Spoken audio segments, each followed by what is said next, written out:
Beleza, essa é a última apresentação sobre o stack up, né, que a gente chama, que é basicamente como especificar a forma que uma PCB vai ser feita, digamos que eu posso falar assim.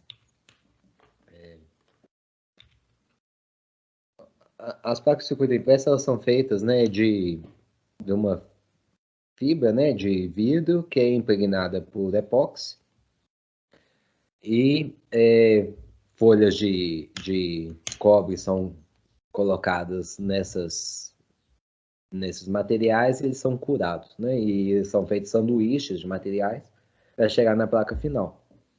Quando a gente tem a fibra de vidro impregnada e curada apenas parcialmente, isso é chamado de pre-pack, que seria o primeiro tipo aqui. Então, ela é basicamente a fibra com resina epóxi curada parcialmente. O núcleo, ela é o pre-pack com duas folhas de cobre em ambos os lados, né? E já curado completamente. Esse processo de curagem, né? Não sei se fala assim, é por aquecimento e pressão, né? Então já é o núcleo ele já é uma estrutura mais rígida, porque ele foi curado completamente. A placa de circuito impresso, ela é feita, o fabricante, o que ele faz? Ele pega alguns prepegs e alguns núcleos e ele faz um sanduíche desses e termina de fazer a coragem e prensar, né, pressão e calor, para que forme a placa de circuito impresso como a gente conhece. Então, o que a gente, como projetista, nós temos nem a possibilidade, é quase o dever de fazer, é especificar quais são as camadas da nossa placa. Então, a gente usa um núcleo, um prepeg com determinada espessura, outro núcleo, outro prepeg e uma folha, por exemplo. Para a gente poder especificar quantas camadas a nossa placa tem, né, camadas de cobre, qual seria a espessura dela final. Então, aqui tem alguns tipos de prepeg, né? Tem algumas espessuras padrões. Então, o prepeg 106, ele tem a espessura entre 50 e 60 micrômetros, o 1080, 70 a 80 micrômetros e o 7628 entre 180 e 200 micrômetros, por exemplo. Então, escolhendo qual prepeg que a gente põe, a gente consegue escolher qualquer distância, né? Então, nossa placa seria especificada dessa forma. Esse que a gente chama de stack-up, né? Qual é a sequência de camadas que ele vai que vão formar a nossa placa. Vocês podem ver, por exemplo, esse aqui é um exemplo de uma placa com 8 camadas de cobre, sendo que a gente tem 2 núcleos. Então aqui, olha, a 2 e a 3 é feito por um núcleo, com o núcleo já vem com uma distância, né, entre as duas partes com o condutor. E aí aqui tem 2 prepegs de 1080, tem outro núcleo, tem mais 2 prepegs de 1080, outro núcleo, um prepeg de 1080 e uma camada de cobre, e na parte de cima também. As placas normalmente elas são simétricas, né? Tem a simetria no meio delas, para cima e para baixo elas são iguais. E especificando, então, o núcleo, eu acho que tem aqui não, o núcleo, a distância, a espessura do núcleo e os prepegs que você coloca, você consegue chegar numa placa com determinada espessura final. E não só isso, você consegue saber qual é a distância, qual é a altura entre duas áreas com cobre. E se vocês lembrarem do que eu falei há pouco, essa distância é importante, né? A gente quer que as placas de cobre, por exemplo, as áreas de GND, né, ou de alimentação, elas estejam próximas das áreas de sinais para que a gente reduza aquela área e reduza os programas de acoplamento. Então, o que a gente vai fazer? Aqui tem algumas sugestões, olha, de placas com várias camadas. Aqui à esquerda seria uma placa com 4 camadas, sendo que nós temos um núcleo, vocês podem ver, esse aqui, essa distância maior seria o núcleo. E nós temos aqui... Rapidinho. Sim. Eu perdi. O que é o núcleo? O núcleo, ele é o prepeg com uma camada de cobre, uma folha de cobre em cima e uma folha de cobre embaixo, já totalmente curado. Então ele passa pelo processo de cura completo. O processo de cura é submeter a calor e pressão. Mas então, no núcleo você não imprimiria trilhas? Ou qual que é a diferença de uma camada de cobre normal? Também. A trilha vem depois, né? O núcleo você cria uma máscara, você corrói onde você não quer que tenha cobre, e aí depois que você vai fazer o sanduíche da placa com todas as partes, né? Tá.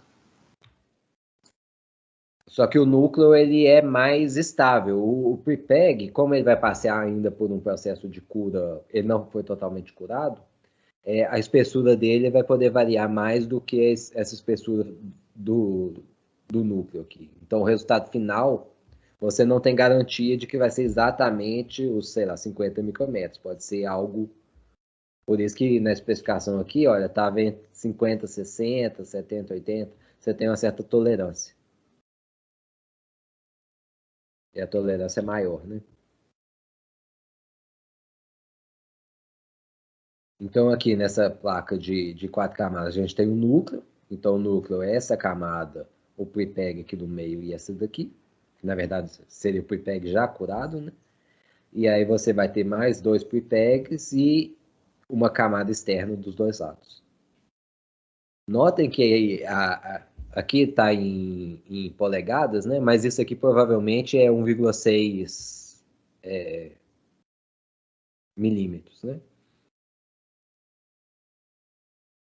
Que costuma ser uma espessura padrão para a placa. Na verdade, essa camada aqui está muito mais próxima, a camada interna está muito mais próxima da parte de cima, e essa aqui está muito mais próxima da parte de baixo.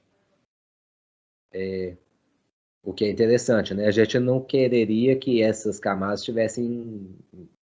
que essas áreas aqui, essa tivessem a mesma altura, porque assim,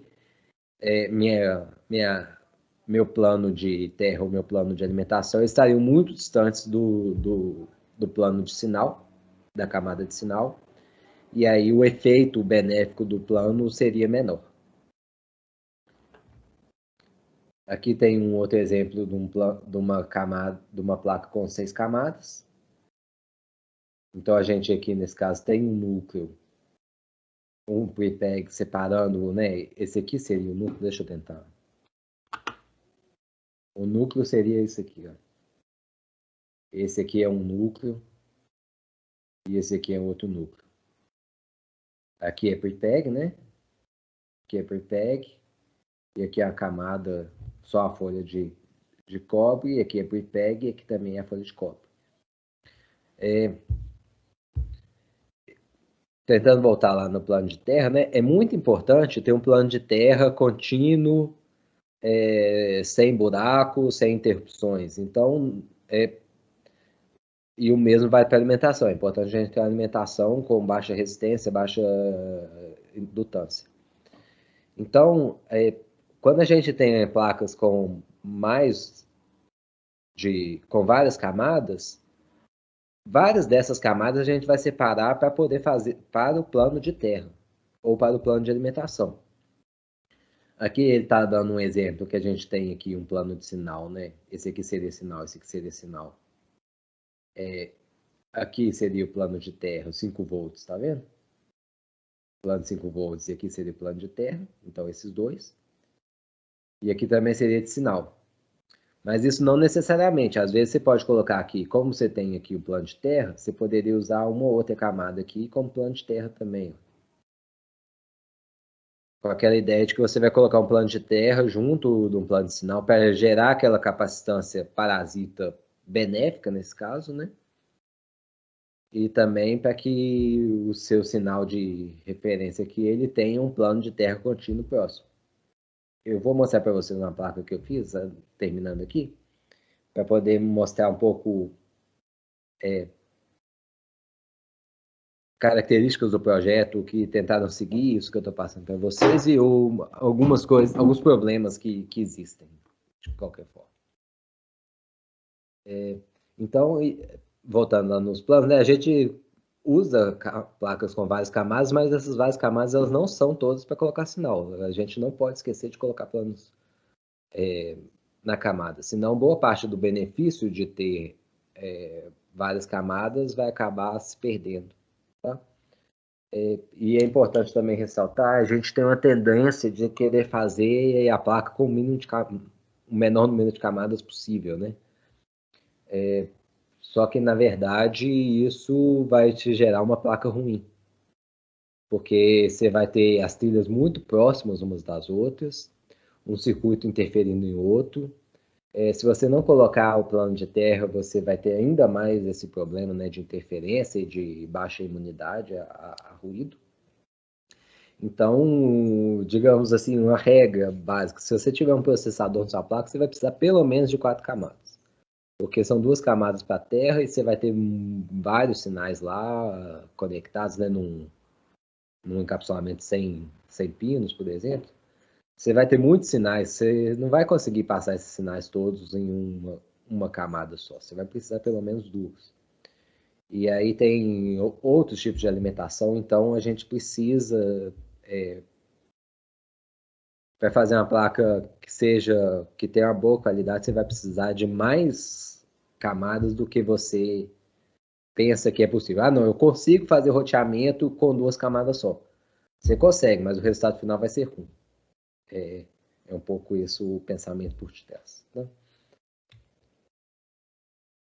São alguns exemplos só, não vou ficar passando por todos, mas vocês podem eu vou disponibilizar, né, depois a apresentação lá no Moodle, e aí vocês podem rever se interessar. E uma coisa interessante também aqui para falar é para tentar utilizar, dividir a forma de roteamento, sendo que você faz uma camada as trilhas na horizontal e uma outra camada as trilhas na vertical. Precisa ser tão estrito, assim, tão rigoroso com isso? Não. Por exemplo, né, você tem uma trilha vindo aqui e aí você quer conectar ela aqui, sendo que isso aqui é perto, né? Digamos que eu estou com um zoom grande. Você não precisa fazer uma via aqui, colocar aqui numa outra camada, outra via aqui e outra camada para cá. Às vezes você pode simplesmente fazer essa conexão e pronto. Se isso for perto, né?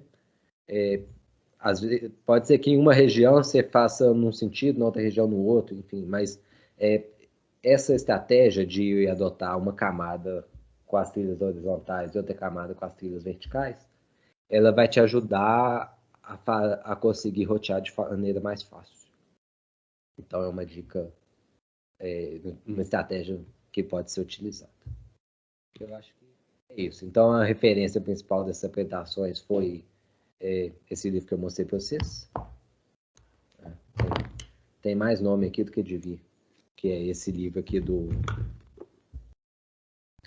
Handbook of Black Magic, que é um livro bem bacana. E eu encontrei uma apresentação sobre que é muito basicamente baseado nesse livro, no curso aqui na Universidade do Kansas. O link está aqui, então esses slides que não tem, né, o fundo padrão que eu estou falando, eles foram tirados diretamente dessa apresentação.